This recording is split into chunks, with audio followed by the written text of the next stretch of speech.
Prel Gjoni, 82 vjeç dhe djali i tij Lek Gjoni, 57 vjeç, mbeten të vrarë në një atentat me armëzjarri në fshatin Gjan të Dugaxhinit, teksa po ktheheshin drejt Shkodrës.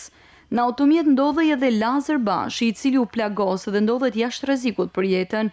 Sipas të dhënave paraprake, 2 persona ende të paidentifikuar kanë hapur zjarr ndaj automjetit, duke qelluar me breshëri në drejtim të tij.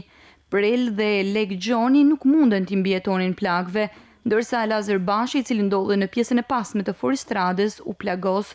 Ai fillimisht u transportua në spitalin e Shkodrës dhe më pas drejt Tiranës për ndihmë të specializuar. Gjendja e tij shëndetësore raportohet jashtë rrezikut për jetën.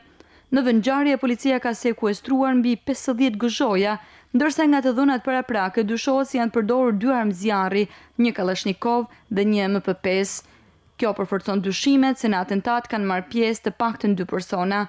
Për shkak të terrenit të vështirë, hetimet po zgjasin dhe po hasin në vështirësi, ndërsa policia dhe prokuroria po punojnë për identifikimin e autorëve dhe zbardhjen e motiveve të atentatit.